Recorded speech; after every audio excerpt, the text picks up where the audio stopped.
All right, let's talk about a big one.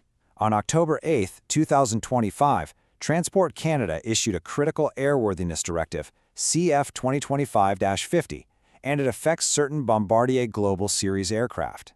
This is all about a major flight control risk that every single operator needs to get ahead of. In this explainer, we're going to break down exactly what you need to know and what you need to do. So here's our game plan. First, we'll get into the safety risk itself. Then we'll pinpoint which aircraft are on the list. After that, we'll walk through the technical fixes, look at the operational and business impact, and wrap up with the final compliance instructions. So, let's dive right in.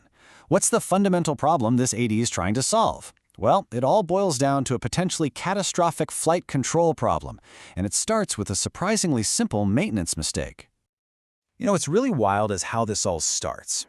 We've got reports from the field confirming that you can physically install a roll control input module, the RCIM, a full 180 degrees backwards. This isn't some complex system failure. It's a design that, unfortunately, allows for a very human and very critical installation error. And this is the domino effect. If a team happens to install both the left and right RCIMs backwards, you get this incredibly dangerous misrigging situation. What that means is the spoilers will do the exact opposite of what the pilot is telling them to do. So the pilot rolls left, but the spoilers actually command a roll to the right. The AOD is very clear here. This could lead to a complete loss of control. Okay, so now that we understand just how serious the risk is, let's figure out exactly which aircraft we're talking about. This is obviously a crucial step for every operator out there. The AOD neatly splits the fleet into two camps. You've got Group A, which are certain serial numbers that need a procedural fix, basically using updated manuals. Then you've got Group B, which are aircraft with a specific RCIM part number installed that might need a hardware swap. It is absolutely vital you know which group your aircraft belongs to. So take a good look at this table. It lays out the specific models and the serial number ranges nice and clear. For the BD-700s, you can see the wide ranges that are affected. But pay really close attention to that list of specific Group A serial numbers. You're going to want to pull your fleet list and check it against this for sure. All right, now for the main event, what do your camo and maintenance teams actually have to do? Let's get into the mandatory actions to get compliant.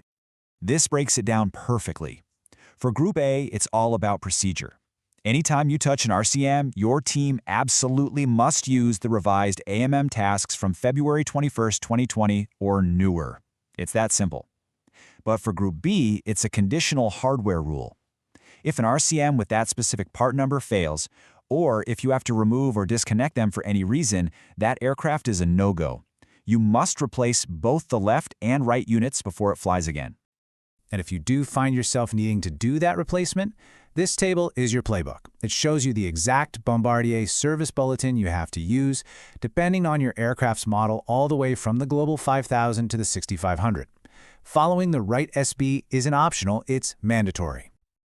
Okay, we've covered the nuts and bolts, but what does this mean for the operation, for the schedule, for the budget? Let's zoom out and look at this from a management and planning point of view.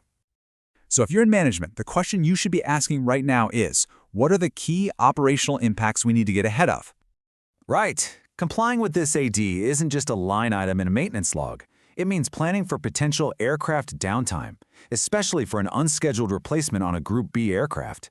It means your supply chain needs to be on the ball, sourcing these parts now to avoid an AOG situation later. Your planners need to figure out the man-hours, and really, this calls for some serious coordination between camo, planning, and supply. Oh, and one more thing. If you have leased aircraft, you need to be looking at those lease agreements right now to see how this might affect your return conditions. Let's bring this all home. We'll wrap up with the final, non-negotiable compliance deadlines and instructions you need to keep your fleet flying safely. Here it is, the date to circle in red on your calendar, October 22nd, 2025. That is the effective date of this Airworthiness Directive. By that day, all of these requirements have to be baked into your maintenance programs, no exceptions. And listen to the official language from the regulations here. No person shall conduct a takeoff unless the requirements are met. It really doesn't get any more direct than that. This isn't a suggestion. It is a legal mandate that's tied directly to the airworthiness of your aircraft. So the bottom line is simple. You need to ensure your entire affected fleet is 100% compliant with AD CF-2025-50 by that October 22nd deadline. Get your camo, maintenance, planning, and supply chain teams talking now.